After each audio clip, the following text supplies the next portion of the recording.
Hello, my friends and enemies. Glad you're here. Today we're going to go into the modernizing of stories and whatnot, but I have with me a special guest, Purple Valkyrie. You'd like to say Hey, hi? hello there. Good afternoon. Thank you for having me. Well, thank you for showing up. Kind of hard to have guests if they don't show up, so it's always nice when they do show up. Um, but yeah, I thought this topic would be great for both of us since the actual topic itself is more broad and less specialized. So if you're not super familiar with a particular fandom, it doesn't matter because hey, it's a topic that affects all fandoms. But It, yeah, it absolutely is, yes. And when you first started telling me about it, I thought that this was a fantastic idea because, as you correctly said, this isn't just something that is isolated to one particular fandom. No matter what you're a fan of, it seems these days we're seeing the same results across the board. yeah, and they suck every time. Uh huh. Exactly. It's never a pleasant experience. I don't understand how, like, I understand consumerism to a certain extent, but I don't understand how people, try to, I guess, what's the actual term? It's just like excuse the poor content we get in Hmm. favor of like entertainment. And they're like, but aren't you entertained? I'm like, no, I'm No, not. and that's the problem. And here's I mean, why. Yes. and there's that there's a meme I saw on Twitter. I saw it on other like Friday Night Tights and Erotic and other groups that were doing it, where it's basically like the person sitting on the table about to take a dump on a plate, and the guy's like, "Dude, why are you taking a dump on my plate?" And they're like, how do you know it's going to be a stinky, smelly load? Like it hasn't come out yet, and you're like, well, because it's the Mm. only thing that can come out from that. It's literally the logical following sequential pattern. Like what comes next is obvious. That it's not going to pop out a dinosaur. Just saying, like it's going to be specifically something that I'm not going to like. But I like the meme because it points out like just because you produce something doesn't mean it's good. Like Yes. you can have a shiny gold turd, but it's still a turd, even if you polish it. Exactly, So yes. And I think a lot of this comes down to not just um, the way that fandoms are being handled now, but the way they view their audience as well. They seem to think that people are kind of disposable. So they want people to pay attention to whatever this particular shiny thing is and then move on to the next shiny thing and not actually have any deep love. And that's where they fall down, especially with established fan bases. You think Lord of the Rings, Wheel of Time, Discworld, Doctor Who, any of these fandoms that people have been obsessed with for many years. rip Doctor Who. Exactly. But it's like I think because I mean I'm obviously not a top executive of any particular function of any entertainment industries, though I wish I was. But I don't think they think twice. Like when Amazon comes together, they're like, grab these people. They hire the showrunners. They let the showrunners basically do all that. They're like, just make me something to entertain people. I don't think the actual people in Amazon or Netflix or whatever, like at the top, the executives that wear the suits and make all the money, I don't think they even think twice about a fandom. I don't think they Mhm. even know what a fandom is because they're too high in their tower. They can't see the ground. But in terms of what actually happens, I think because we see things from Amazon all the time. Like you have Wheel of Time, but then you have Reacher. Mhm. You have Rings of Power, but then you have Terminalist. You're like, Yes. they're obviously not making the same plans from the same source. So they're like hiring somebody, and that person they hire is making those decisions. And then they go in different directions. So we know that they're capable of making good content. I thought Reacher was fantastic. I haven't started on Terminal List yet, but I enjoyed it. I like the witty, sarcastic, dry humor because that's me in a nutshell. But it was great. It was entertaining. I haven't seen anything like that on TV in years. Then again, I Mhm. don't really watch TV much anymore because I've got games. But in terms of like all these different things that they touch, I don't think the actual suits have anything to do with it. Like when Bezos is like, "Bring me Game of Thrones," and he buys Lord of the Rings rights because he bought the wrong ones because he's an idiot. But I mean, like when he does that, Bezos isn't there saying, "I want woke stuff. I want woke stuff. I want woke stuff." He's not doing that. It's like, I'm going to hire this SJW person, this SJW person. He's not doing that type of stuff. He just says, bring me this. And then his minions go down the ladder until they find somebody who's capable of hiring this person, say, hey, this person's interested. We'll let them do it. Instead of like actually doing some form of investigative process and saying, who would be the best person for making a Lord of the Rings, Middle Earth genre type series? Mm-hmm. You're like, well, maybe the first person we should go to is a person who's extremely knowledgeable on the series, like Tom Shippey. We should go to them before we hire a showrunner and bring them on and say, you pick the showrunner. And then that person goes out, because I mean, we recently just found out, Peter Jackson gets ghosted by Amazon because instead of saying I'm in, he's like, show me the script. I'm like, oh, we'll get that to you, and then don't do it, and then come back and like, oh, hey, you want to be on this? Like, well, yeah, just show me the script. Oh, we'll get back to you, and then just like constantly ghost him. It's like, yes, and that's anything Peter Jackson made would have been better than what we got. Yeah, and that's the core argument. I don't think they want fans deep down. What they want is consumers. They want people to watch the show, hopefully enjoy it without any actual base of knowledge to what it's what's behind it, what the IP is, what the lore is of whatever the show is, and then move on to the next thing. The absolute worst thing for Amazon, especially when it comes to Tolkien, is the deep fans, the ones that have read the books, that have pored over the books, that love the films. That sort of fan, that's what they do not want at this stage. Which I don't understand, because that's like the worst business move in the world. Like, from a business perspective, if you make a fandom happy, you will also take the people who are not fans, and if it's a very well done series, they'll become fans. Then you have this hardcore fandom, and then you produce merchandise, and that they will rabidly chew it up. They'll eat it up, every little bit you drop for them, and they will turn that into wealth for the company. Mm-hmm. So when you make a series, you don't want the fandom, you trash the fandom, you take a dump on the fandom, you don't even produce merchandise. And you're like, why are we making any money? Why does everyone hate our stuff? And it's like, I don't know. Maybe because you did poor decision-making skills. I don't know. It's really strange. A great example of that would be Star Trek. So the original series had the fantastic fan base. They loved Kirk, they loved Spock, and then Next Generation came along, and it took a lot for them to kind of get on board and love the characters. But because of the way that it was written, because the stories were great, because the characters were actually developed over the course of seasons, Next Generation, and then on to Deep Space Nine, so on and so forth, until we get to New Trek, they had the established fan base that continued to watch the shows. I gotta say, I'm gonna probably speak something extremely heretical here, but I'm not that big of a Trekkie.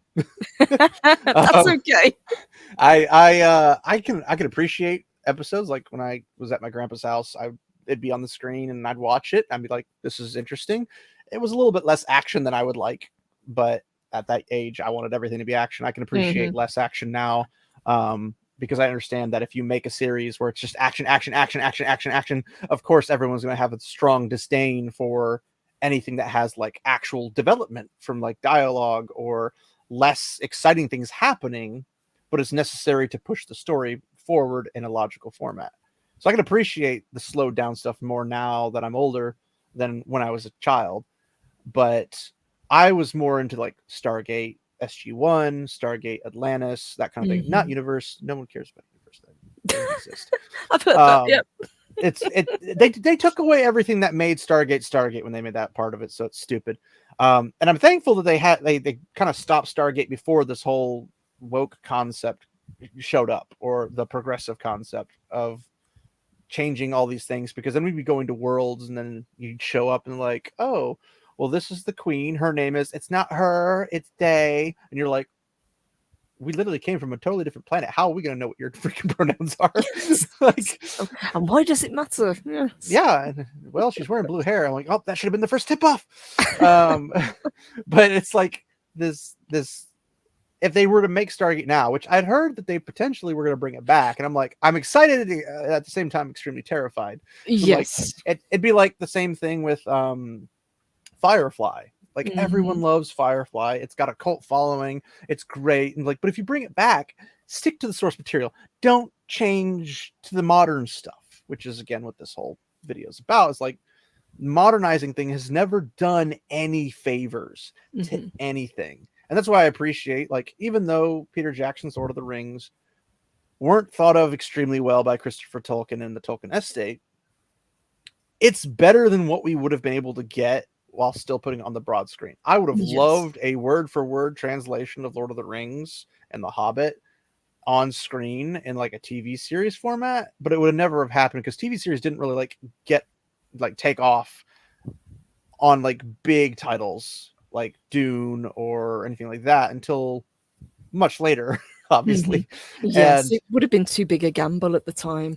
But at yeah, least with Peter Jackson, he knew the source material, and we've seen the interviews. I'm sure you've seen it as well, but he talks yeah, about how important it is to stick to Tolkien's vision, not to deviate from what he wrote on the page. yeah, that's kind of what I was referencing, that Hmm. recent kind of thing where that's being played all the time. I know it's itself is not recent, but in terms of like hearing about it consistently, you hear about it all the time now. Yeah. And I liked that because I don't know Peter Jackson's personal political views or whatever, and I personally don't care. And I honestly do not want to know because every time I hear every time I hear somebody that I like and they open their mouths to talk about politics, it's usually not good, and then I like them less. It's just like just keep your mouth shut, do your acting thing, do your directing thing, do your promotional thing, and then just get through it talking about the story, your characters, what you have to offer for fans or potential fans or anybody who's going to view it and see it. Like, what do they have to want to come to this and say, yeah, I will consume your product? Hmm. But the biggest problem is that normies, everyone's least favorite individuals, are the ones who show up en masse and just hit these things. Even though ironically they didn't do that for Wheel of Time. Everyone's like, oh, they have the best views. And I'm like, guys, they're like barely even in the top 10. Hmm. Like, and that's only probably people snoozing in the process of this if they're new to the series. And it's probably because the hate watchers are the people who are fans of the series. So Yes. Well, that's the problem with taking on something like this, because there is already this established fan base. They have to walk a very fine line with appealing to the people that know the source material and trying to appeal to this, theoretical new audience that they always seem to be chasing. This whole idea that, oh, we don't need the old fans. They're in the past. We've got this new group that we can appeal to, and we can change these characters. We can change them however we like, and they're still going to read the book, or they're still, if not going to read the book, then at least watch the show and talk about the show. And that's what they're after. yeah, and you think a good business move would be like, hey, let's make this something that will pull people in, make a big fandom out of it, we'll pump out the merch, and we'll make a good quality series that will become a legend amongst forever, which will draw people to us as a streaming service like Hmm. Amazon, Netflix, or whoever. It's just like all of these people, you'd think that they'd want to pull it. And I get that they want to spend as little money as possible and make, as much money off of it as possible. But like when they bought the rights to Lord of the Rings, they spent like what, a quarter of $1 billion just to get the rights. Yes. And then they're like, we're guaranteeing 5 seasons of this. I'm like, okay, if you make it good, get more than 5 seasons. Like do the 5 seasons, then add another 5 or whatever. Like whatever you have to. You have thousands and thousands and thousands of years of content. You could go if you bought the right rights. You didn't, but maybe you could flesh it out and make these series a little bit smaller, like 5 episodes instead of 8 per each, and then just do different seasons that jump time periods and Hmm. have different coverage. That would make more sense than what they do now, where they're just like, we're going to make these, and then you look at it and it looks really shoddy. Like you can tell the green screens. They did it in Wheel of Time, and for whatever reason, I still to this day do not understand because they made the two rivers in the Wheel of Time covered by like forest all the way around it. The two rivers is farmland. It's big open plains. And then there's a road in front of it. And on the other side of that road, like there's a road that goes north and south, and the two rivers is the whole area, but Emmons Field, the main focal point, is where this road goes north and south. It's on the east side of this road, and it's all plains basically in that area. And on the west side of that road is forest. So like you have to travel a little bit to go from forest to town. Like it's like a 10-minute walk minimum. And you're like, no, we're going to put trees literally all around it. And we're going to have all these baddies come out from every direction around it and completely surround the village. You're like, there is no trees. Why is there a cliff here? What is going on? Like, it's flat territory, people. So it's painful to watch as a fan, but it's just like, I don't know why these things are here. But you can tell it's green screen. You can tell it's digitally created. I'm like, guys, it's a small village. You could easily make some quick like prop buildings or whatever, throw them up, throw some basic, necessities like a table, chairs, throw some plates or whatever on any of the places that you're going to look into potentially. But the rest of it, you could throw up curtains, you could do whatever, and you'd never know the difference. And you'd have a decent place that is pretty heavily used in the series. It's like you could always come back to it. Yes, if it's somewhere that's a focal point for a show, it boggles the mind that they don't actually put the effort into at least partly building it. So not only does it help the audience envision what they're trying to get across on screen, but I would imagine it helps the actors as well, because they can actually interact with their environment then. Instead of the interaction would make more sense. Screen. Yeah, if you green screen everything, you get basically The Hobbit all over again or whatnot. With like in Sir Ian McKellen was like, I didn't sign up to do the act with a green screen. I wanted to act with people. And it's like, I understand that, but at the same time, what they were trying to pull off was kind of necessary to do green screen, because obviously we don't have literal hobbits. So it's not like he can act like Elijah Wood's not that short in Lord of the Rings, and Martin Freeman's not that short in The Hobbit. So you kind of have to work with what you can for camera angles and all that stuff. Yes, but they pulled it off in The Lord of the Rings because they used smaller actors. More practical. Yeah, more practical effects. They did more practical things, and they tried to limit as much green screen as necessary, and they just used a gorgeous landscape, aka New Zealand. Yep. And it's like, you had all of this stuff. And if I remember correctly, I'm pretty sure Wheel of Time was heavily produced in the Czech Republic. Yes, I'm Republic sure anymore. Or is it Czechoslovakia? I don't know what they currently call it. It is the Czech Republic, yeah. Okay. Czechoslovakia, yeah. So I don't pay too much attention to Europe, but when I do, I get it wrong. So like they have all that focal point. I'm like, from what I've seen, it's a pretty country. It's like you have all these things you need, but they have this big like fetish with broken rubble and like stone quarry kind of things. Like how many of the scenes in the show were done with that? Was like so many of them. And then they show the little scene clips for season 2. They're like, hey, look at season 2. It's like, look what it is. More stone everywhere. You're like, why? Like you have beautiful, gorgeous landscapes. There's like hardly any desert or wastelands in the series. Like there's one major wasteland and everything else is pretty much not. Mm-hmm. And they're trying to pull this concept off. Like they're thinking that the area they're going to in season 2, because the nations there are essentially like Saudi Arabia and India, they're like trying to desertify them, I guess, like turn it into an arid biome or something, because in real life that's what those are. And I'm like, but that's not what they are in the series. In the series there's growing grass, they have plains, they have all these things. It's like there's no the stereotype about like, oh, the Middle East is just desert isn't even true to the Middle East. Like there are areas obviously, but it's not even that way in real life. So stop being racist, I guess. Yeah, but it also sounds incredibly lazy, so they don't have to actually, look into and diversify landscapes. Was this the same with costuming as well? Because I've heard, especially with things like Wheel of Time, that they kind of skimps on the costuming and it's a little bit jarring. Yeah. a common theme, again, I think it's the modernization of things in this regard, because we see the Rings of Power, we see the Wheel of Time. When you pull these costumes up, they're too nice. There's no wear and tear. It's like you think that they're constantly going to the dry cleaners or something. And then sometimes they do moderately accurate, like they're wearing a sheepskin cloak or coat or something. And you're like, that's kind of moderate or moderately accurate to the time. Mm-hmm. But when it comes down to like, that thing should show more wear and tear, because they don't have the vast wealth to be able to like open their closet and say, I have 8,000 sheepskin cloaks. Which one am I going to pick today? And they don't have that.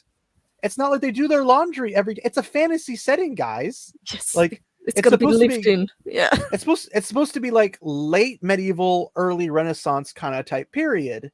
They don't have a dish, or they don't have a washer and dryer. They don't have a dishwasher for their plates. Like, things they use when they get damaged, they don't get a new one. Like, if it chip a corner off of a wooden plate, you don't go throw it out and get a new plate at the Mm-hmm. market because Amazon will deliver it to you or something. You It's just deal you with it. Yeah. you have it, and you run with it.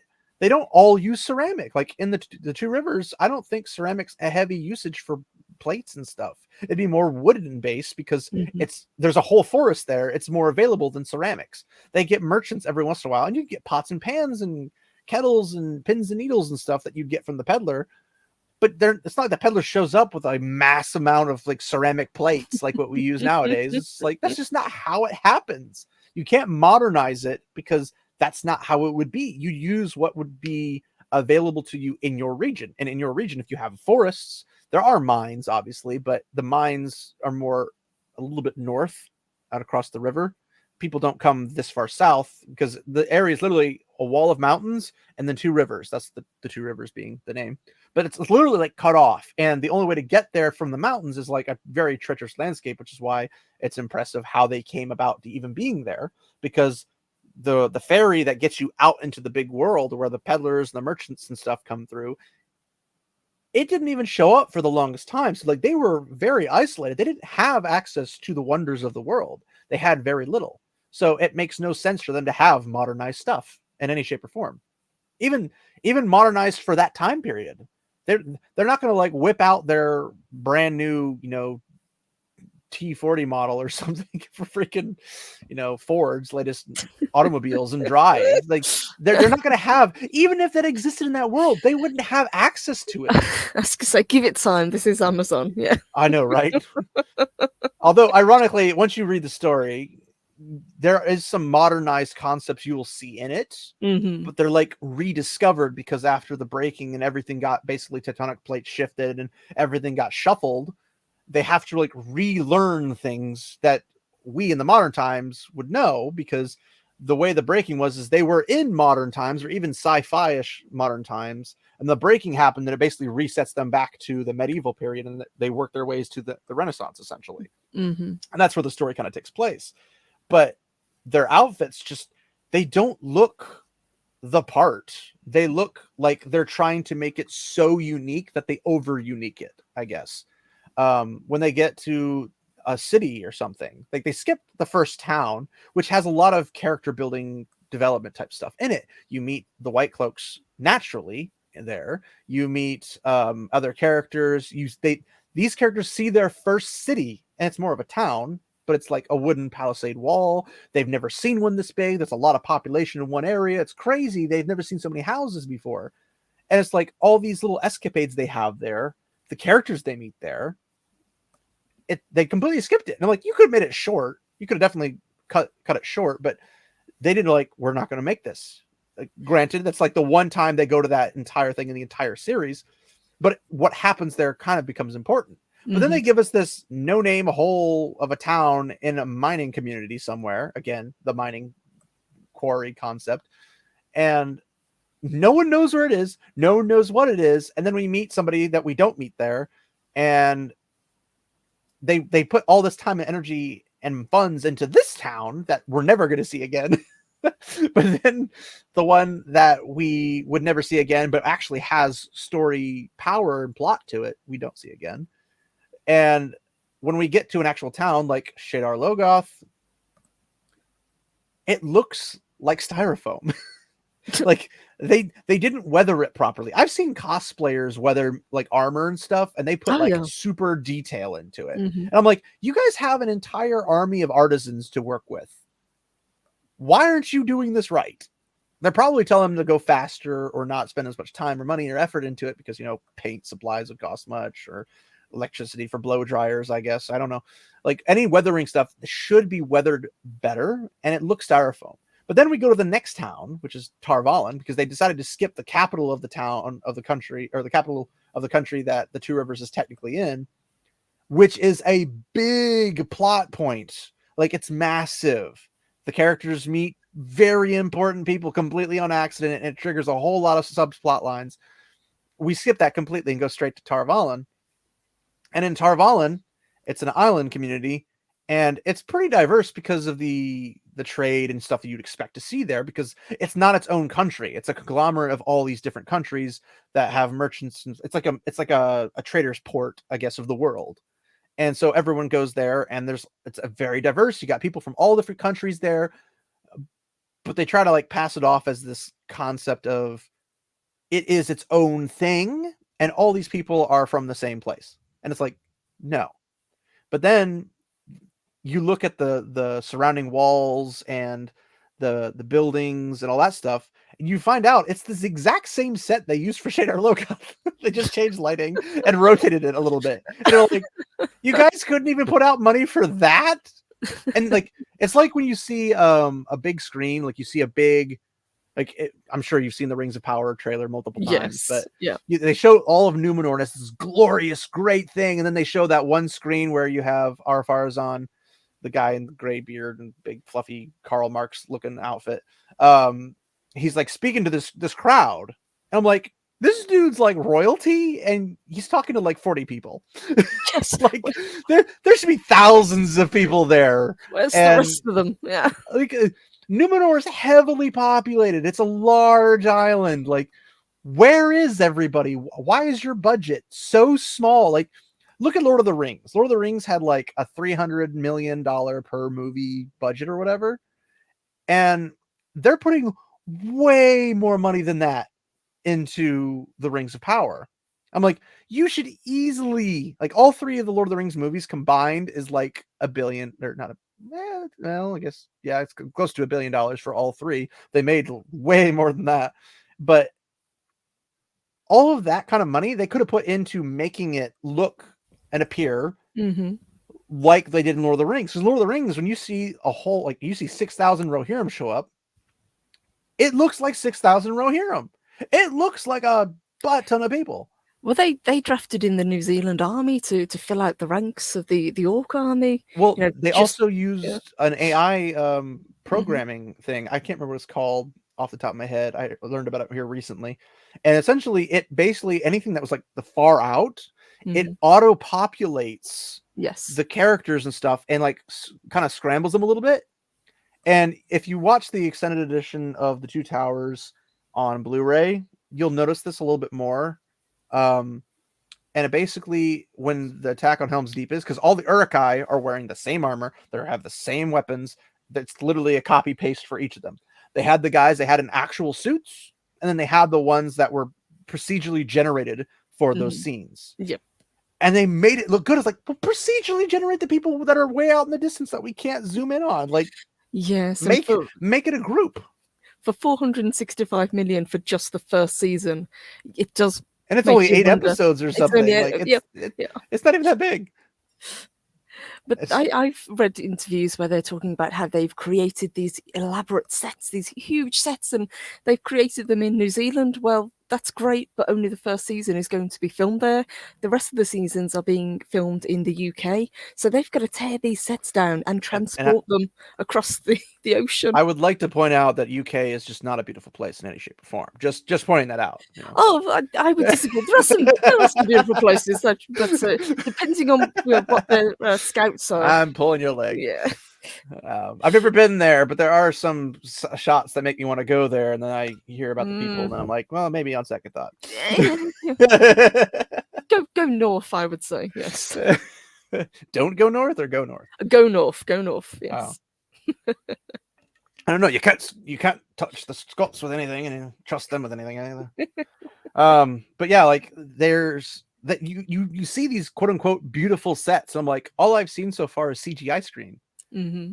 You're showing these great visuals, but you're not showing me anything actually useful that I could actually see and be like, yeah, I like that. That's cool. And when you get like Rivendell, Helm's Deep, or any of those places in Lord of the Rings, you're seeing the people walk across and on these things, so it looks like they're there, even if it's just a small like diorama set. This little itty bitty handcrafted thing. It Mm-hmm. looks gorgeous. It doesn't look green screened or anything. Like it looks like the actual product that you'd expect. Like if I was to walk into Rivendell, this is what I would see. And even when they did The Hobbit, they emphasized that when the dwarves and Gandalf and Bilbo show up, you're crossing this really thin bridge that's very elvish in make, a little narrow for my taste, but it's you're going in, you're seeing all these little arches and whatnot, and they look just like the arches that you would see if you were looking from the outside. Like they put the detailed thought into that Yes. kind of stuff. Now I Mm-hmm. wish they did that for the writing, but I digress. Um, so when you see that, you're like, okay, so you got sets that are mostly green screen. You put things in that just don't make sense. And then when it gets to the parts that do matter, you're not even putting the quantity of people. But then you go back to like the outfits. The outfits for both of those series don't look weathered or worn. But then you go to things like Halo, and I know how much Disparu loves Halo. Um, and I love Oz's reaction from it because Oz from Night's Watch is like massive Halo fan. But like even in those situations, they at least like let grime and splatter and stuff hit their clothes from like mortar shots. Mm-hmm. Like they at least put that kind of detail in it, even if the plot was trash, even if the acting was subpar. They at least put some detail into those kind of things, and I can appreciate that more than I can appreciate what they did for Wheel of Time and whatnot.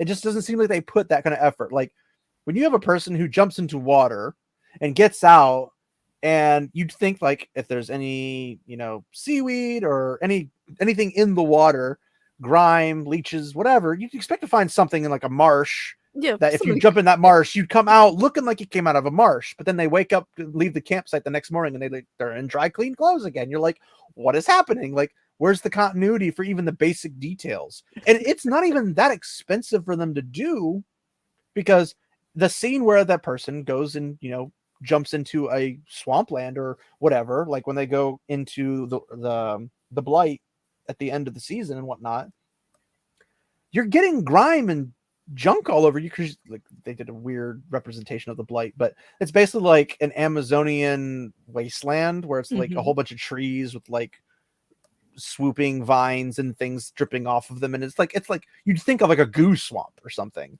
and you're thinking, well, you're walking in this environment, it's hot, you're wearing a cloak, it's going to get even hotter, and you're getting goop dripping from the trees onto you, you're going to get travel stains on your boots from walking in muck and whatnot. Just leave that, dry it out for the next scene, and then throw it back on the actor and throw on some extra like makeup or something to like grime them up, just like freaking, I don't know, Rambo or something. And it's like, make it look like you've been there for a while, because you have.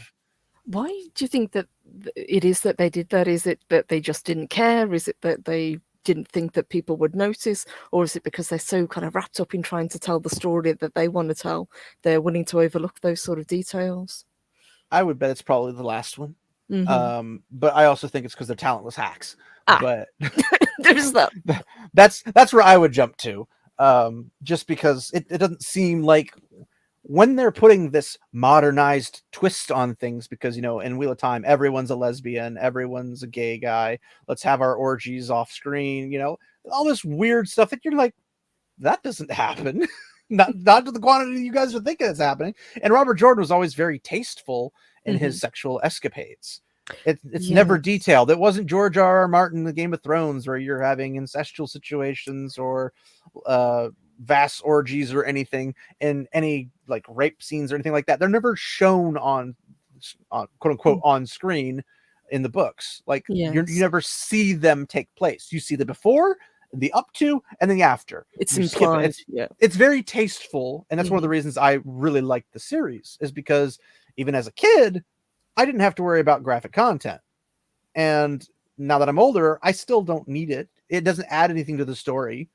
Like, what's the point? Like, it's the same thing with like the gratuitous nudity of Game of Thrones versus the tasteful nudity of Robert Jordan's Wheel of Time. Like, there's tons. Like, the book is drowning in nudity, but it's usually cultural or it has a purpose to the plot, and it's very rarely sexualized. Yes, you were Like, saying that Robert Jordan was considered very progressive right back when he started writing yeah, these books. back in 1990, yeah. Yep. For his contemporaries and his peers, he was extremely progressive in terms of like he gave, as they would say nowadays, more agency to women and whatnot, because a majority of the series you have women in some of the strongest positions in the entire series. Like, they hold the power both literally and figuratively, and politically, because they can channel, they can, which is essentially magic, they can do the magics, and because of that, they're feared and respected by people around them. So they also become advisors to kings and queens. And they go out and they basically manipulate the world to either be in peace or to push their own personal agenda. Kind of like modern day politics and whatnot with the media and everything. But in their case, it's always for the tower, the White Tower is what they call it. It's for them to benefit. So they'll maneuver people out of wars. They'll maneuver people into wars. They'll do what they have to do. They'll remove people in charges of countries, and they'll place puppets in position if they deem is necessary. Like, they're the ones in charge. And of course, one of those things they say at like the beginning of the series, The Wheel of Time, is men have always been in power. Men have all the control. Women are just being, taken advantage of. And it's like, but you guys are the ones in power. You're quite literally the ones in power. How does this even make sense? And so they modernize that story that was already a progressive story, because heaven forbid there be some, red-pilled women channelers of power that are like, I have to go find this man and save this man from being in trouble because he's going to save the world, not us women. It's going to be the man who does this. Like, that's the whole, like, TLDR for the series, is basically must find man, keep man alive, man win battle. That's the 15 books crammed into one like small synopsis of it. It's like, that's the whole purpose. And they constantly have to, like, this guy's going off the rails. I need to kind of like guide him back to where he is, but he's very stubborn. What are we going to do? What are we going to do? What are we going to do? And then there's like the whole concept of, I guess Rings of Power had a similar thing where our Pharazons, the underling, or to Miriel, who becomes the queen in the show, but in actual Tolkien lore, our Pharazon forces Miriel, who would have been queen, into marriage, so he becomes king, even though they're cousins, which is a horrible thing to begin with. Yes, it was a power play. Yeah, it was a power play, and instead they're like rotating it. It's like, no, this event happened. It was the beginning of the downfall of Numenor. That's the whole point, is that bad guy does bad thing, and now we're like, well, no, we're gonna have a good lady, and she's gonna be the good person who's making all the good choices. And then when Numenor gets sunk, we're like, why did it happen? Well, because good lady. I don't know. It doesn't make sense. It doesn't make sense at all. So in Wheel of Time, they're like, we need to find who's going to be the dragon reborn. And I'm like, okay, well, who is it?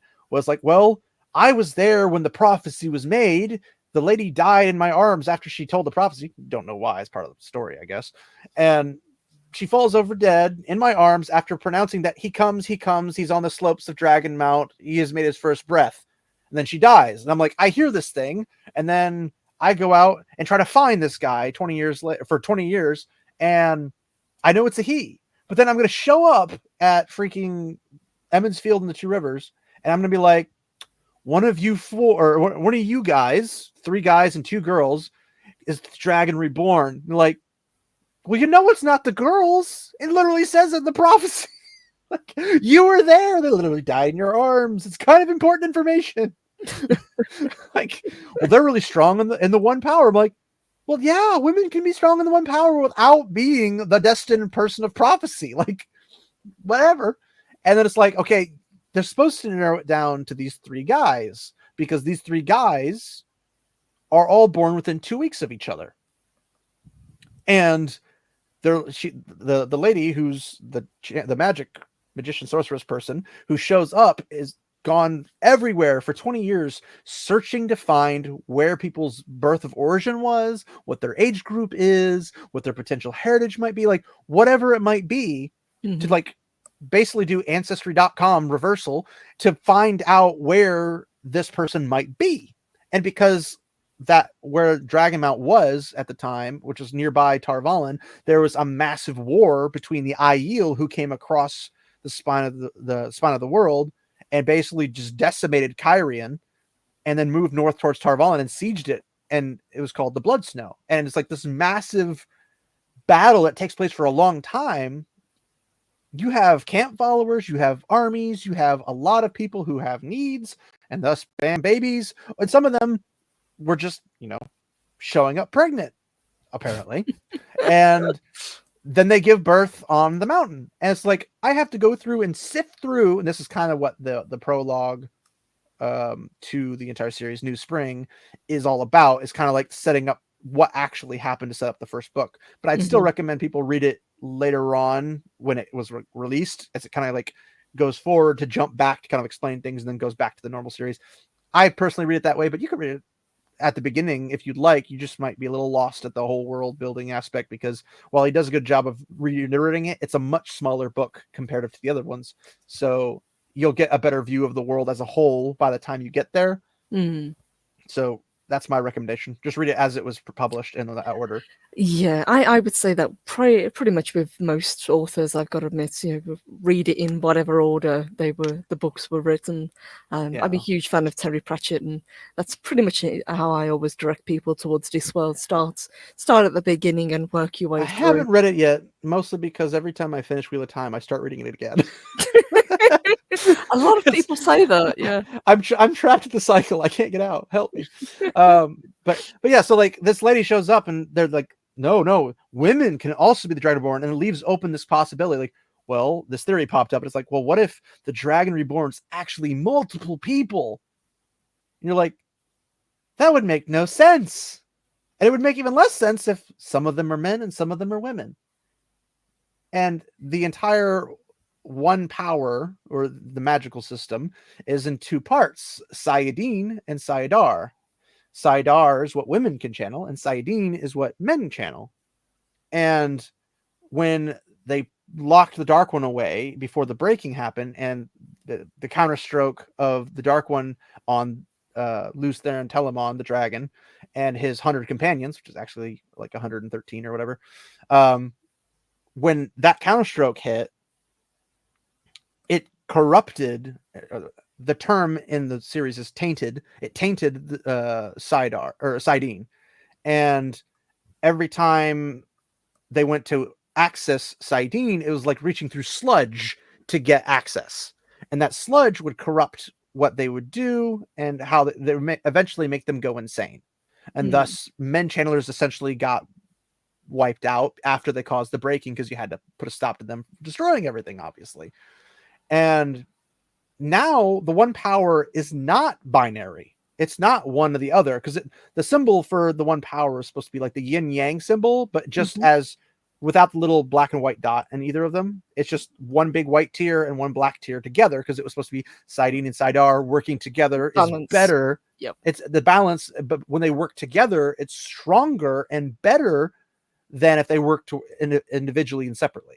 Because men are better at like earth and fire, and women are better at water and air. Thank you. And then they both kind of have a little bit into spirit. So it's like you have a little mixture, but when you want to make something really, really good, you use all five powers. Now, both sides can use all five, but what their strength is in those particular areas. And then you take those things and you put them together, and you're strong in all of them. You're going to make something better, obviously.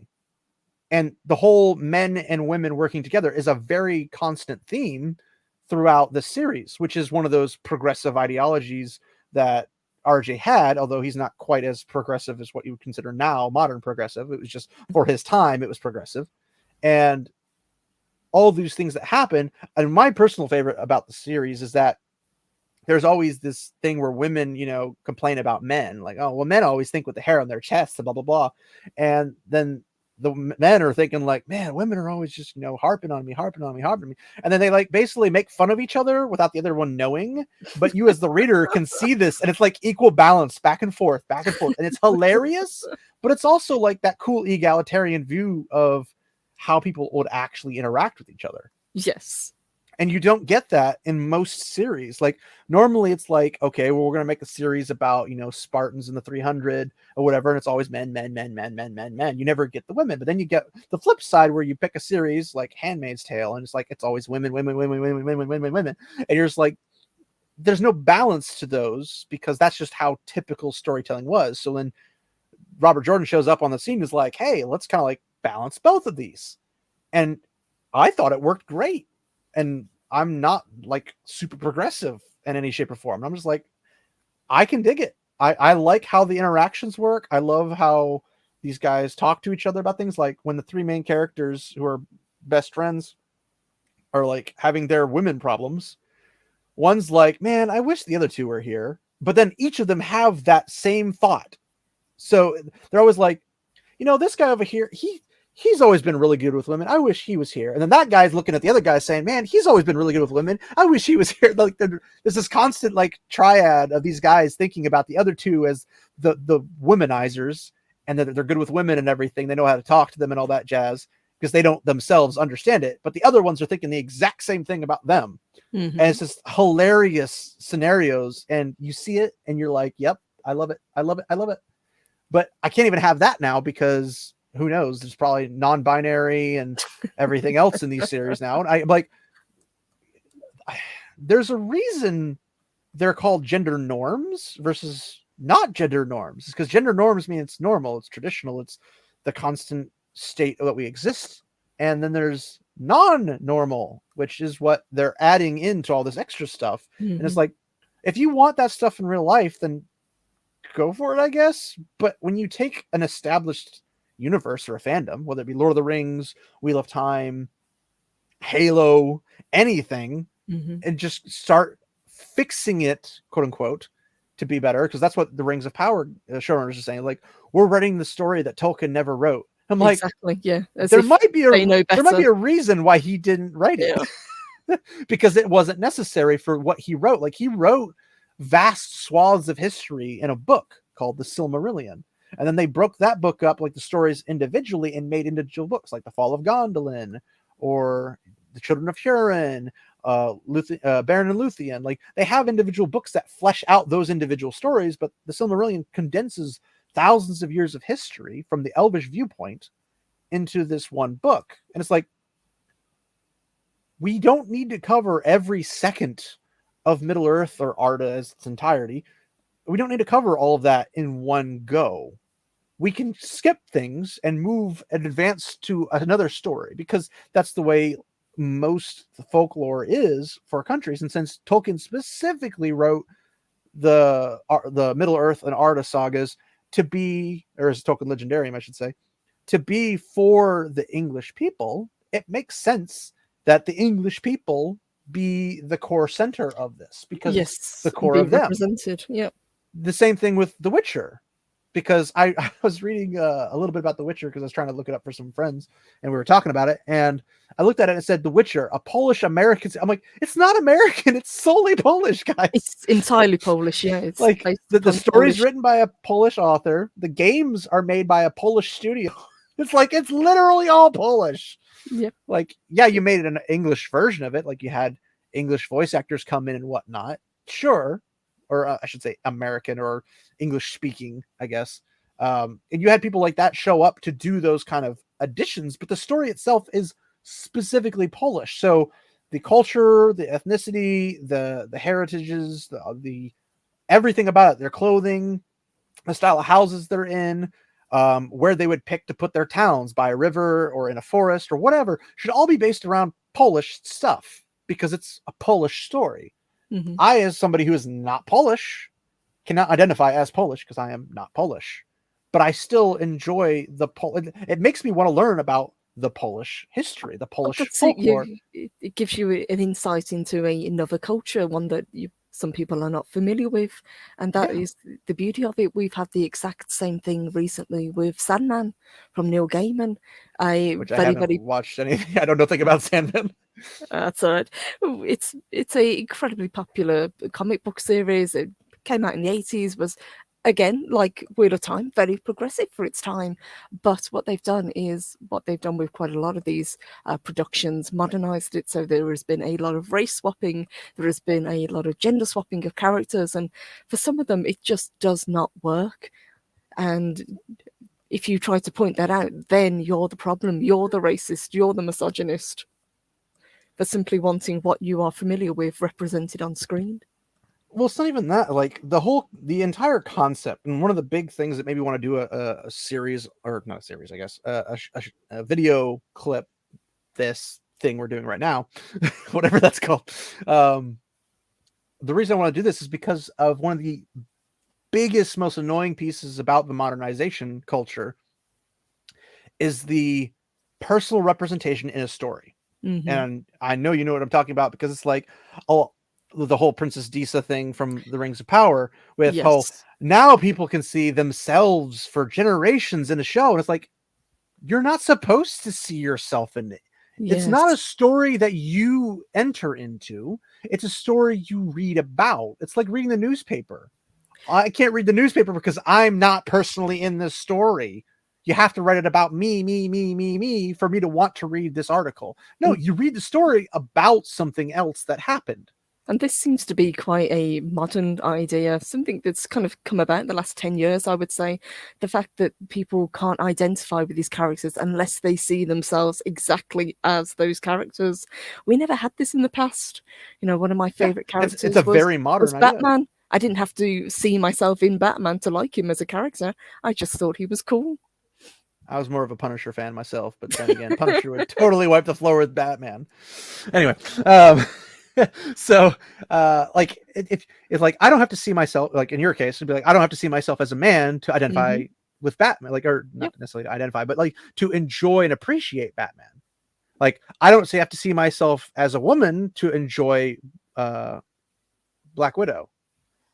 Black Widow works a lot with the Punisher and different comic strips and whatnot. And I've always liked her. I mean, she's a hot, smoking hot redhead in a bodysuit. What's not to like? But she's also an assassin. She will blatantly just murder you. It's great.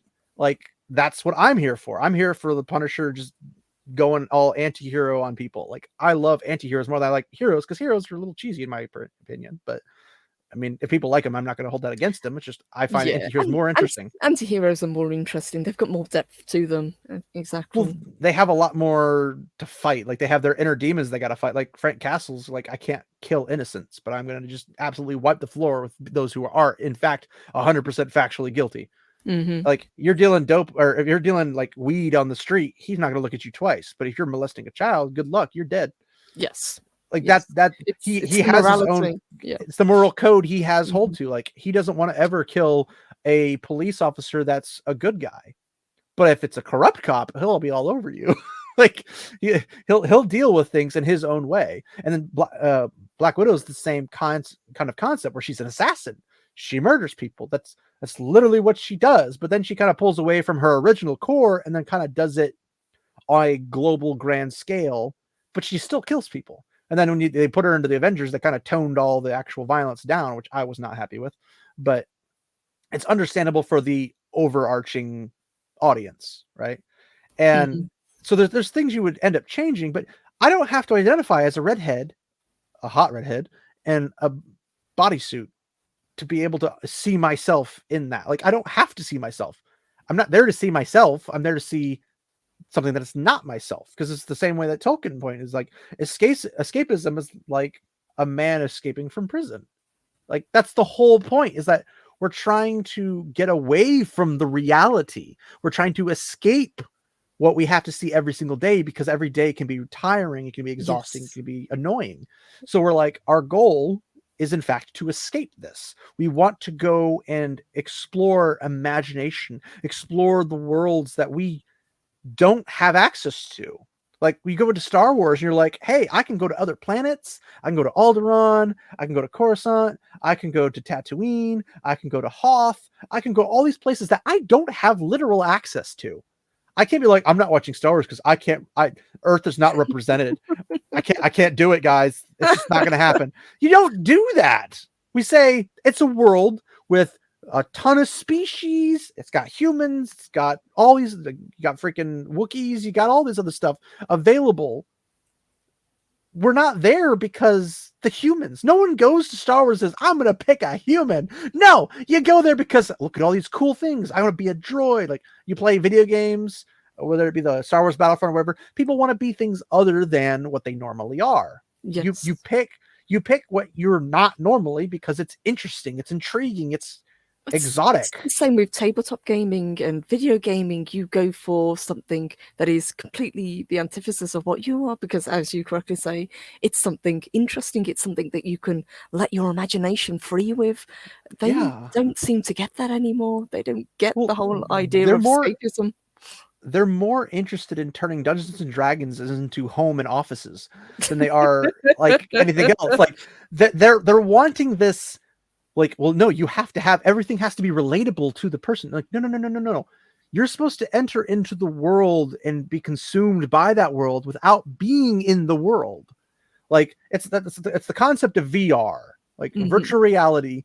You are to enter yourself into it. The whole world around you changes. You no longer are in your house. You're no longer on Earth. You're no longer wherever. You're in whatever scenario or situation, whatever game you're playing or whatever virtual mode you're playing. That's where you're at now. You now take the persona of this. So, like, if I'm playing hypothetically, let's say D&D turned into a VR system game or whatever, and you could create your character. Oh, no, let's scrap D&D and go the Skyrim route. You're playing Yes. Skyrim. You have a whole bunch of races to choose from. You can be whatever skin color you want to be. It's like, fine, pick whatever you want. It's not supposed to look like you. It's supposed to pick whatever else. But if you want it to look like you, fine. That's okay. But the exciting part of it was always been, it doesn't look like me. I'm not a Nord, but playing a Nord's interesting because I get to drink lots of ale and swing an axe. Woo, fun. And like, I'm not a woodland elf. I can't shoot an arrow to say a bow and arrow to save my life. I don't have an elongated face. I don't have wavy hair. I'm not super tall. I'm not slender anymore either. But it's just like, hey, I can still play it and have fun. I can still, get that sneak points from being a wood elf. I'm not a dark elf because they took it much more extreme in the Bethesda side of it than they did in Lord of the Rings. Lord of the Rings, dark elf is not a black person. It's a person who lives, or not really lives, but like prefers to be underground and mining and stuff like that. There's references to this in the Silmarillion, which again they don't have the rights to. But they're like, oh, dark elf, that means black. I'm like, that's racist. Yes, But yeah, and it's the dumbing down, as you say. They just oh, seem to equate races with real races, and I call it the I norming down the because it's the norming down normie thing. exactly, and it's incredibly insulting for specific races. The biggest one, I think, and the most controversial is where they talk about wanting to get rid of orcs because of what they perceive them to represent. That Yeah, is the most racist thing I've ever heard. yeah, because not only are they attributing a person who is black with evil, but Hmm. they're also with ugliness and other things like that. They're like, oh, all these horrible things that you don't want to be attributed to. Why are you guys attributing them to? It's like, we're not. You are. Like, Exactly. Yes. the if orcs from like Tolkien specifically, because obviously orcs and other like the Dragonlance series, the D&D, like Dungeons and Yes. Dragons and stuff, like all those different series, and even Elder Scrolls, those are different. They're not the Mhm. same. They don't have the same origin. They don't have the same backgrounds. Um, but orcs in Tolkien's works are elves that have been twisted and corrupted, and then forcibly raped to be bred in order to create massive armies, and basically twisted from their original. Like, that's the whole part of the whole It's a fall from evil grace. cannot Yeah. evil cannot create Mhm. its can only corrupt and destroy. I mean, I'm paraphrasing because I'm not reading the exact quote, but that's Yes. the concept is like they can only corrupt because Melkor / Morgoth can't create his own. He can only take what Eru Ilúvatar takes and makes, and then takes that and then changes it. And he's like, I created something. It's like, no, you warped something. And that's how it comes out to making orcs and Uruk-hai and goblins and all that stuff. Like they all come about through the disfigurement, through the corruption, through the torture, through the rape, all that bad stuff, all that content that is not good. And these are elves, and elves have always been fair of skin and fair of beauty. Yes, but it's like talking that's what based they've them on obviously Nordic and that kind of English fantasy side. heritage. Yep. Yeah. And it's like you're basing these guys off of these things, and then they're the ones getting corrupted, and then you're attributing black folks to them is racist. Not only against the blacks, but also against the whites, because the whites are the ones who are the victims of Morgoth and Melkor, Sauron, and all those guys. They're the victims of their actions. They were the ones who went missing. They're the ones who never got to see their families again and were tortured, raped, and all that type of stuff, corrupted and twisted into hateful, evil beings that will always be evil. And that's white folks getting that treatment. And that's a bad thing. White folks shouldn't get that. Black folks, nobody should get that. It's not, they should get that. This is what happened. This is a historical account of what happened. And through that, we can say, we don't want that to happen, so we're going to defeat evil. Well, if the orcs aren't evil, you're not defeating evil.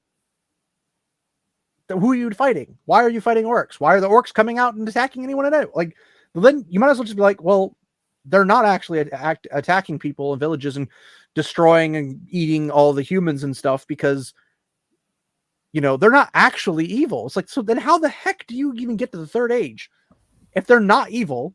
If they're not this thing, like, then how do you get to that point? How do you attribute any of this to them? That's another concept that's been kind of pushed to the forefront as well. The whole idea of a sympathetic villain, that we can't just have villainous characters. Not even the sympathetic, but the kind that can basically take themselves from being evil and turn around and become the good guy, like Reva from Kenobi. Be redeemed. Like, yeah, the redeemable villain the trope, as I call it. Like, it has its time and its place in specific instances, but they're villains for a reason. You don't have villains in your story and then not be villains because, oh, I'm just misunderstood, and then boom, now I'm actually the good guy. Like, there are some instances where it works, like Venom in the comics was a bad guy, but he becomes a good guy. Not necessarily a hero, but he becomes an anti-hero instead of a villain.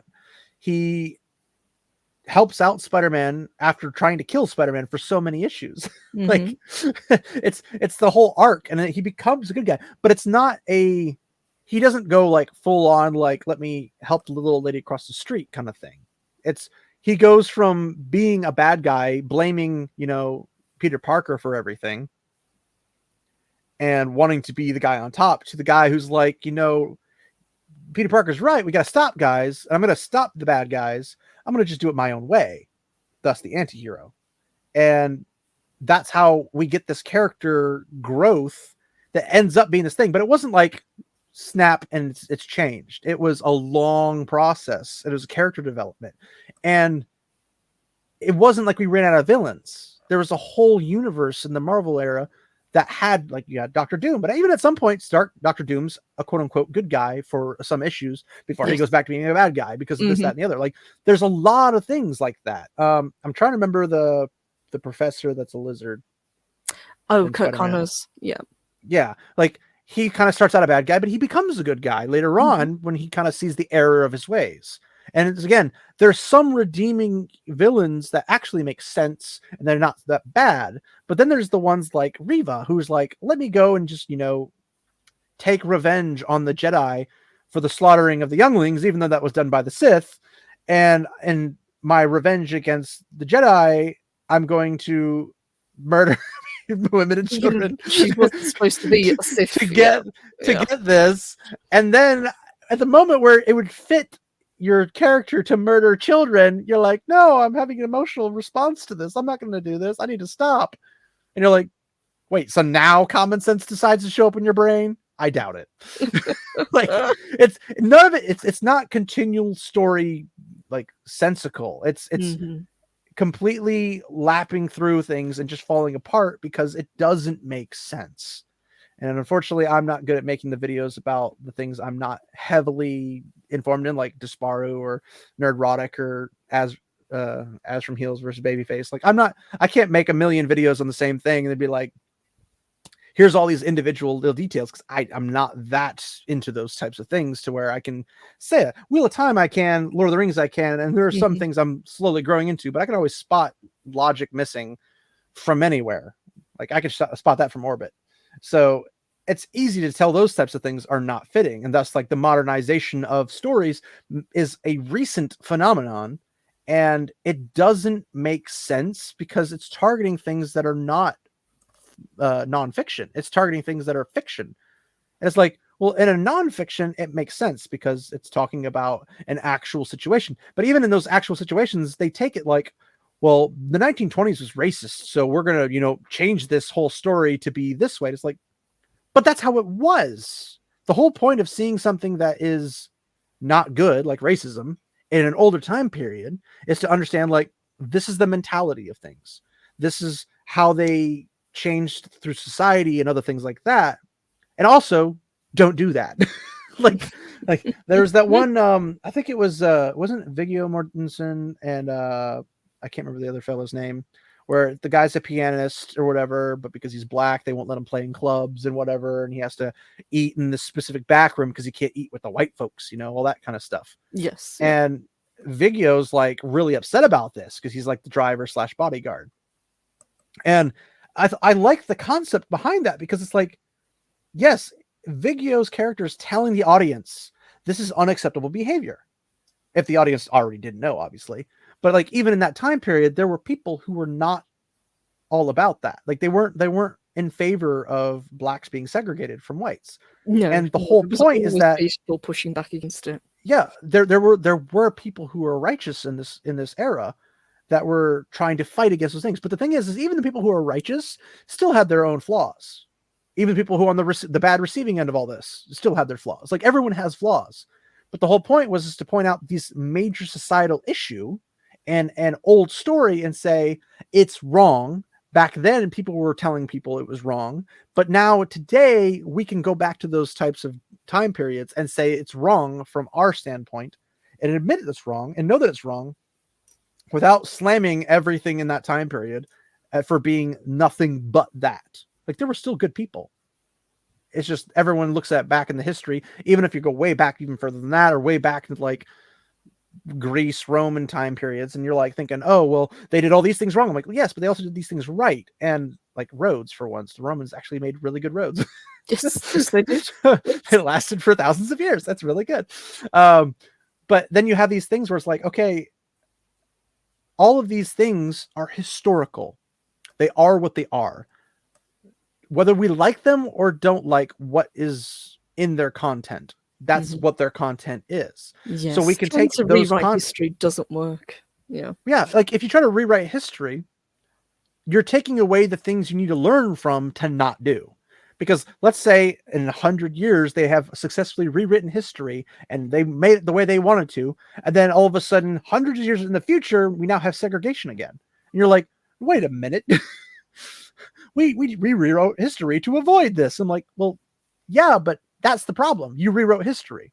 If we looked at history and said that was bad, and we constantly refer back to that every decade, that's bad, we're not going to go back to segregation. But now modernization, at least here in America, there are people who are pushing for segregation, which makes no sense because they're the very ones who were segregated before, and we fought to not have them segregated, and now they're wanting to be segregated again. And I'm like, that's discrimination. Like, even if you guys are causing it, that doesn't make sense.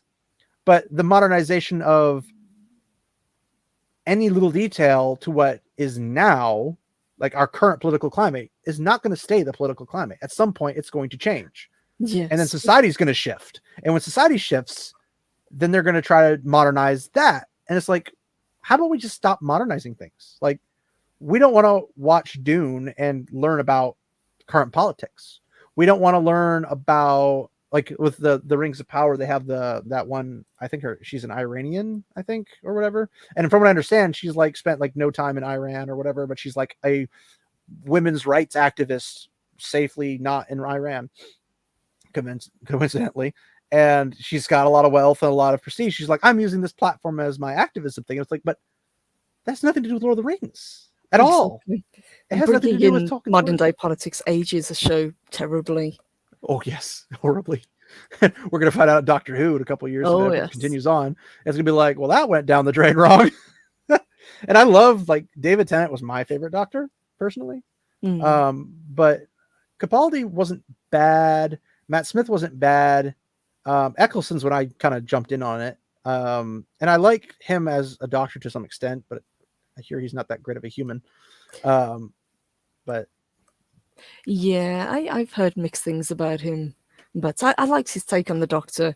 The thing with the Doctor is you have to have someone who is a character actor, and they've got to be able to tap into the dark side as well as the kind of jovial spontaneity. That's what I loved about David character. Tennant. David Tennant, Yeah. I thought, did that really well. Mm-hmm.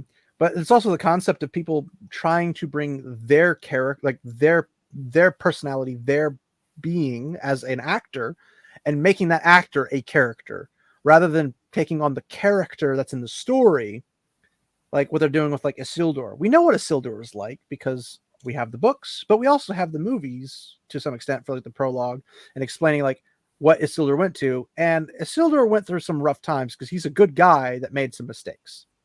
Like that's his story in a nutshell. But he's a good guy who's trying to right his wrong, and in the process of him getting killed and losing the ring, not only does he die, but his sons die, and he's trying to get the ring to the elves so they can do with it as it needs to be done. Basically, if he had succeeded and not been taken out by a band of orcs and goblins that didn't know that Sauron lost, if he had gotten there successfully, we would have just basically had the Lord of the Rings, Fellowship of the Ring, a lot sooner, and not with hobbits.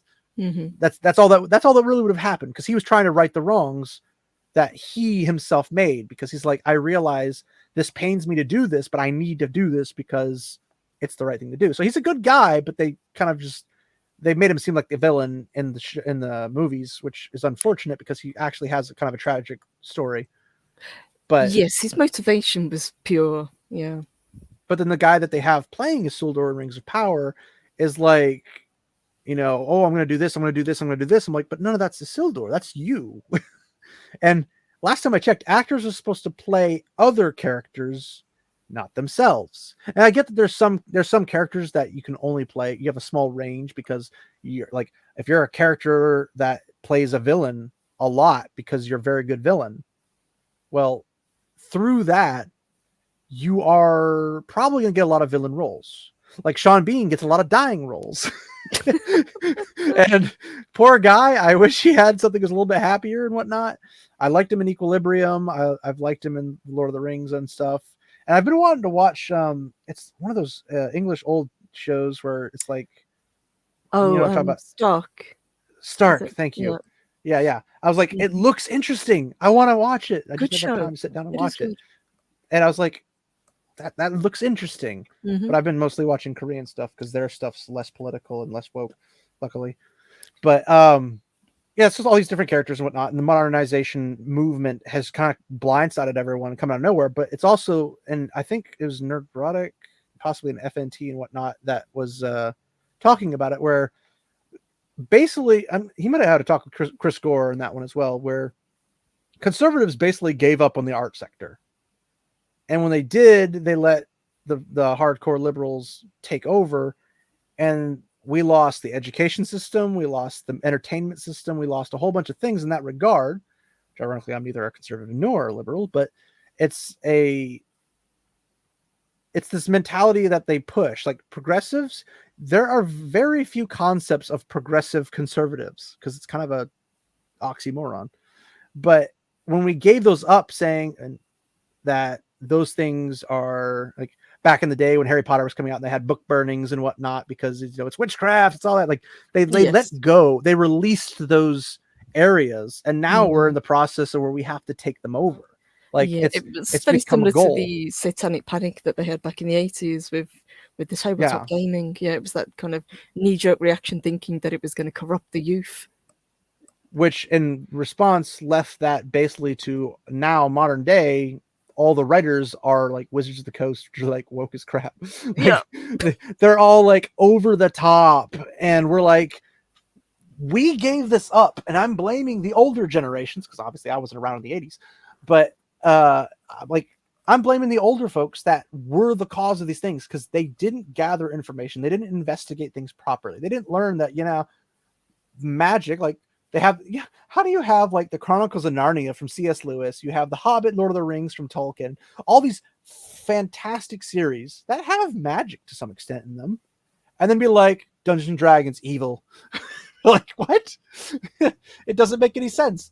And throughout the sci-fi genre, then they're like, well, we're gonna take magic and convert it into like a science thing, and then we're gonna have all these fantastical things in sci-fi through science, and that's where we get like Star Trek, we get all these futuristic norms and stuff, and then Stargate gets to go through a portal to other worlds and explore it. It's a really cool concept, and the theme kind of changed, but ultimately it stayed this, the writers, Hollywood, everything's kind of stayed in the hands of those who want to push agendas rather than good quality stuff.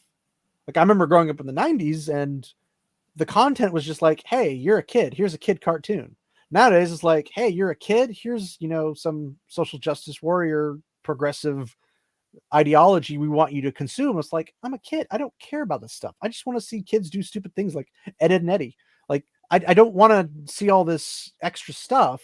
And then that's where we end up where we are now, where entire industries are being engulfed by this. Hmm. Now we were down to basically the wire of normies and consumers basically just saying that, hey, I gotta, you know, do all these things. But Yes. yeah, Let I'll me let me ask just before we start to wind up. Do you think that sure. the tide is going to change?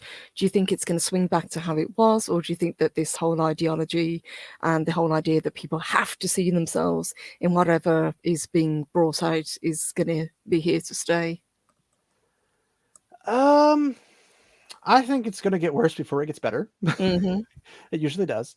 Um, I do think that there's a lot of takeovers because, like, I know the Daily Wire, whether you love them or hate them, are making content that people are beginning to kind of pull away from Hollywood because they're making like, even if you don't like politics or anything in that regard, they're making a good quality film. And if they Hmm. can make a good quality film and they make more and they make more and make more, everything could shift away towards indies or Daily Wire or something else like that, where they make these films that are not filled with this stuff. Like it's one of the reasons I like Lionsgate. Lionsgate doesn't put nearly as much. Like you get really cool, fun action films, some darker stuff and whatnot, without having to have all that extra stuff in it. And some of those might survive, but I think some of them will eventually fall because Hmm. it's the people they hire. When they're not looking into people they're hiring, they're going to keep getting the same bad stuff, and at some point it's going to go downhill. So I don't know the specific answer to that. I'd like to think it will eventually get better, or that it Hmm. will, the pendulum will swing the other direction and it won't be as bad. But I don't know, man. That's going to be awfully difficult to produce. Yeah, it is hard, and it's almost going to be the case that Hollywood has to kind of crash and burn, and whatever comes At this next point we're voting for has it. We're like, yeah, yeah, go has to go burn. rebuild, have to rebuild. I think we will, but I think we're also going to look back at this time in entertainment as being kind of silly. To be honest, if you think back to the 70s, the 80s, the 90s, there's some amazing film and TV, and even in the the 2000s, there was great TV, great films, great entertainment. But in this last half of the decade, um, there really isn't that much to draw upon. It's been really bad. Hmm. Top Gun's been the best thing we've had for a while, which is kind of Exactly, sad. exactly. It's like Top Gun, I'm sure, is a great movie and whatnot, but like if that's what it takes to make $1 billion nowadays, I mean, we're really far off the mark for Hollywood. So I'm hoping it will be, but this modernizing stuff's going to be here for probably another decade before they figure it out. And Hmm. even then, they're not going to let go of it easily or quietly. So, No, but and that's why it's so important to have voices like yours and like so many other people that we work with within these communities saying, you know what? No, this isn't what we love. This isn't what we used to. This isn't what we want to see. And here's why. It's no good just yeah, raging about it. What we have to do is explain to people why what's being represented isn't what was envisioned by the original author or the original yeah. creator. And sadly, even explaining things to people that especially normies, it's really hard to explain to them why it's damaging even to their own entertainment sprees. Like they love to go on entertainment sprees. They want to just be entertained. It's Hmm. bad for them to do that because the quality will always go down. It will never go up. And Agreed. that Yeah. that's the modernizing concept in a nutshell. But I do want to thank you for hanging out. I know I probably went a little longer. I just saw your chat, so Oh my no, apologies. this has been a fantastic talk, and I think this is, as you said, a incredibly important topic to talk about. We can talk about the general, but to talk about the whole impact that it has had on multiple fandoms, and the point that you made earlier that there is no escapism now really does ring true. It's like, where do you go from here? Where do you turn next to get a little bit of a break from reality? Basically just find whatever you can that is still escapism and escape to it and hope it doesn't get Yes. overtaken because you have things like Eric July with Young Ripa or whatever with Yes. Rippaverse and how he's creating a whole competitive universe, comic universe opposed to Marvel and DC because those two have gone so far, they're not giving people good stories to read.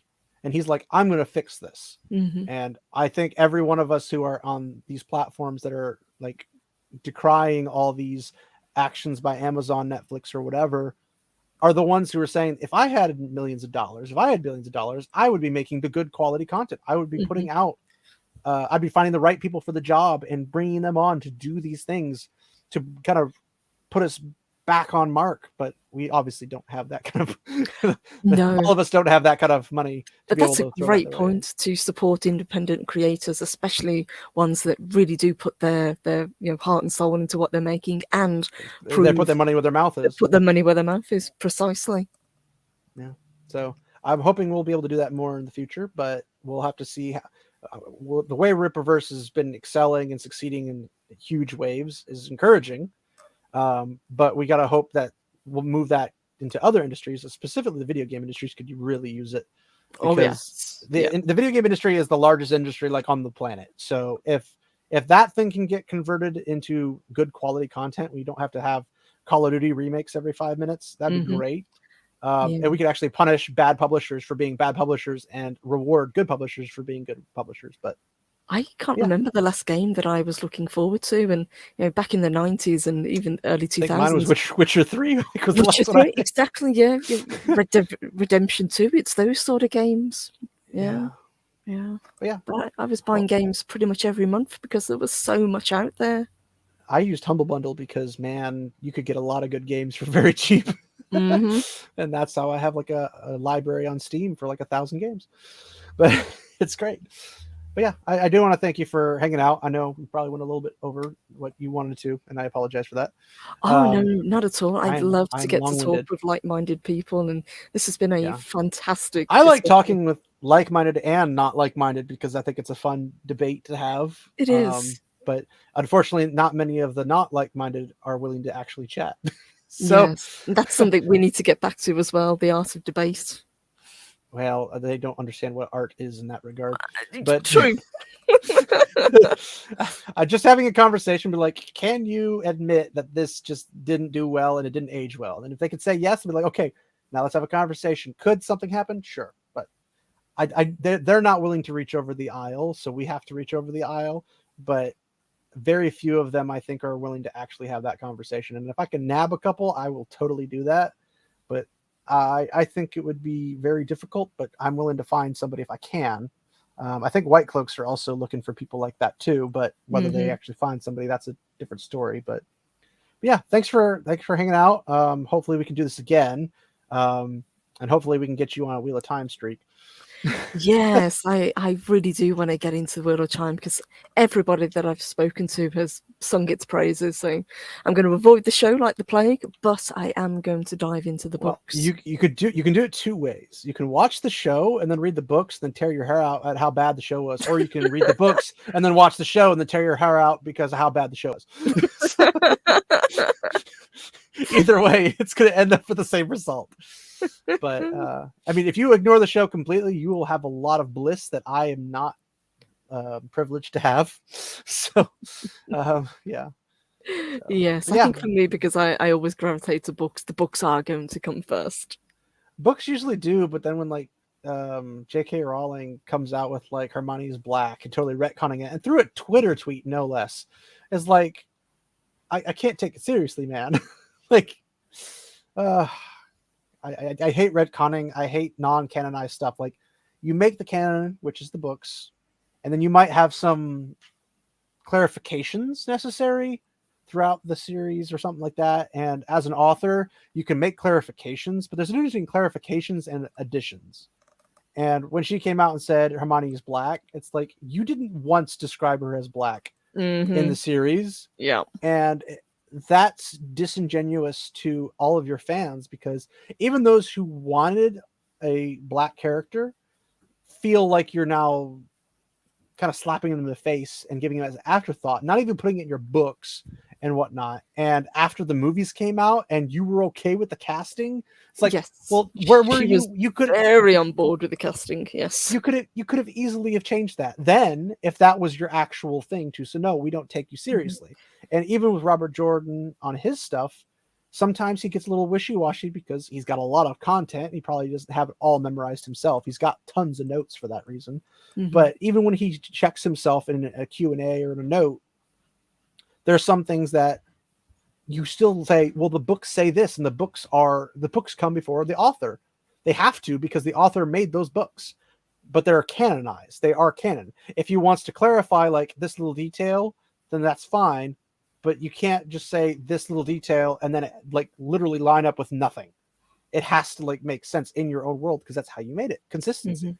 So nowadays it's not as often of a thing as I'd like to, but then you got people like Shad from Shadiversity who has his book Shadow of the Conqueror, and then other people are putting out their books. I think Razor Fist has his own book series and a couple other Yes, ones. Critical Drinker, obviously, is Critical a Drinker does. And yeah. it's like those are the things that if we can promote, especially if they're self-published, if we can really promote them, will do wonders because then people will see like, yeah, I can self-publish my work. I can have my books looked over, make them come out at the top performance. People will buy my work and be happy with it. And then we can promote each other being from the same communities that are of the same like-mindedness. I know Nerdrotics hates freaking the word community, and I prefer not to use it, but other words I don't have any other word really replace it with without being super cheesy and go fellowship.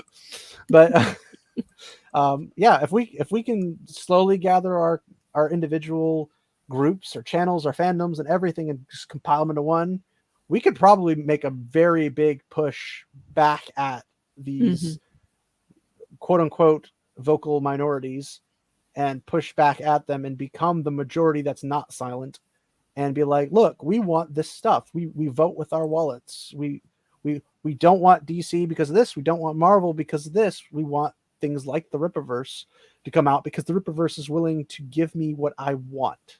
I'm willing to pay for these kind of things. I want a good story. I want interesting characters. I want great soundtracks. I want video games. I want content I could watch on YouTube that's entertaining. Like, I want these things. So give me these things and I'll put my money where my mouth is and support those things. But on the supporting aspect, I'd like to thank you again for coming on, Purple Valkyrie.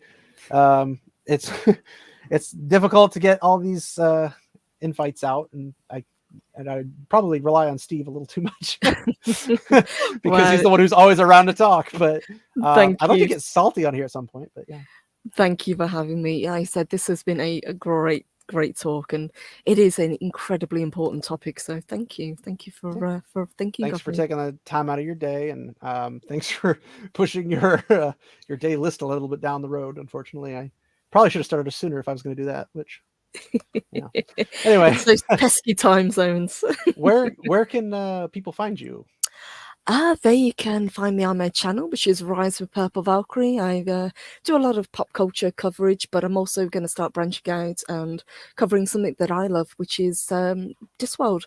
It's something that I've always been interested in, so I'm going to go towards kind of talking about books and kind of give that a shot as well.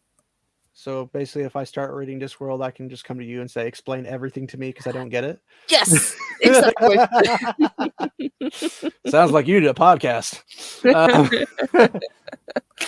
But yeah, thanks for coming on. Everybody, check out Purple Valkyrie because she does great content. Although most of you probably know of her before you even knew about us.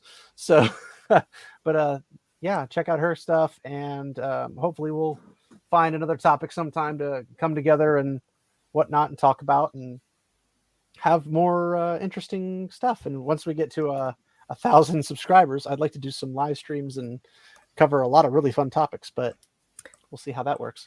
Oh, you'll be there in no time, don't you worry. Yeah. You guys are Well, growing you and guys, climbing, so. time limit. You got till tomorrow about noon. So go. But yeah, thanks for hanging out. We'll go ahead and end it here. Check out Purple Valkyrie's Twitter, her YouTube, all that fun stuff. Any other socials? I'll try to put those in the descriptions if you send them to me, Valkyrie, because I don't know all of them. I will But indeed, absolutely. I'll post them down there so everyone can view the wonders of Purple Valkyrie. And thanks again for coming and hanging out. And we'll go ahead and wrap it up. So everybody, just remember to walk in the light, my friends. Take care.